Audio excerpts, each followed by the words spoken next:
What's going on, guys? Welcome back to Whiskey Dixon. I'm Sugarbear. Got my buddy Jake here with me today. What's going on? And we're drinking Loch Lomond 12-year-old. Now, Loch Lomond is a weird distillery. They make so many different whiskeys at this one distillery. They make grain whiskey, they make their own blends, they make heavily peated whiskeys, they make unpeated whiskey. They do 3 different single malts. So this is the sort of medium ground between their line of single malts. So you have Loch Lomond being like a medium peat smoke. You have Inchmoen, which is a heavily peated, and then you have Inchmurren, which is unpeated. And they're all really good, and they're all really unique. On the nose, if you were to smell, like if you were just to hand this to somebody, like where would you guess that came from? Tree. Kind of. There's a strong peach note to this, but there's peat in there. There's a little bit. Of peat. I don't want to say leather, but there are some rustic notes. There is a lot of peat for a Highland for sure. For considering it's from like the southwestern Highlands. It's near Loch Lomond is a national park in Scotland, and it's kind of an obscure distillery. I feel like not a lot of people know about these guys. And that's a good thing because all their whiskeys are really cheap. This comes in at $35. Yeah. And honestly, the amount of complexity in here, I would guess it's like a Campbelltown. It's just there's some salt, there's some brine, and even almost an Isla, almost. Maybe like a less peated Isla. Mm-hmm.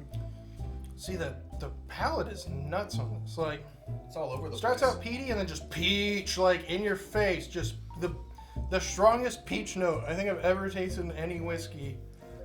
But there's peat in there too. It's like the peat and the peach, sort of the peat-ch, as we've decided to call it.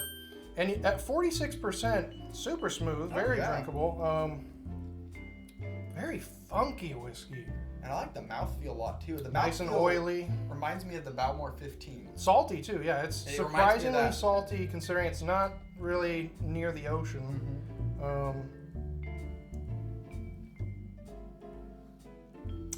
Not a long finish. I feel like the palate is so like there's so much, and then it kind of just fades off. It leaves you with just a good oily mouthfeel and just a bit of salinity, a bit of sea salt. Yeah.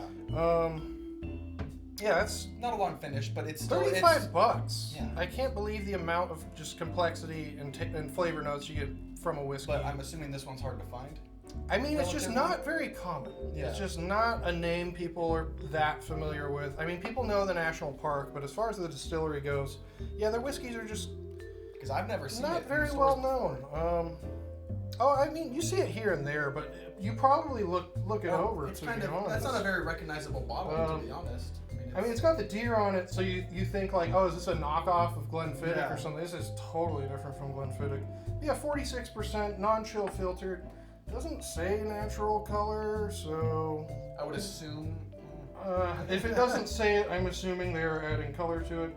Aged in bourbon, refill, and recharred casks. So no sherry going on here. And yeah, I taste feel like they're almost, sherry. I wouldn't get a sherry, but there's a lot of fruit. There is a surprise. I think it's the peat. I think it is the combination of peat and like quality bourbon casks that give off that peach note. Because normally you'd be getting like apple or maybe a little bit. Like I want to talk about other notes in this whiskey, but the peach is so overpowering that's like mostly what I'm getting. But yeah, for $35, go pick this up. This is such a unique. This is just a whole different flavor profile from a lot of Scotch out there, particularly like Highland whiskeys. I'm having a hard time thinking of any that taste like this. I haven't had anything this complex for $35. Not that I can think of off the top of my head. I can't think of anything else either. Very unique, a lot of character to it. That's how all of Loch Lomond stuff is. Like if you try Inchmurren and Inchmoen, it is all very unique. There is just a certain flavor profile that goes with Loch Lomond, and I think they do a great job. And I just love how reasonably priced their stuff is. And any other thoughts on this? No, this is just a great whiskey. Great value, amazing value here. Go buy this. Absolutely. Yeah, go buy this. Yeah, go buy a couple bottles of this. Like, seriously, you can't go wrong. Well, I'm Sugarbear. I'm Jake. And if you like this, Please follow us on Instagram. Give us a thumbs up. Let us know if there's any whiskeys you want to see us review in the future. We'll do it, maybe.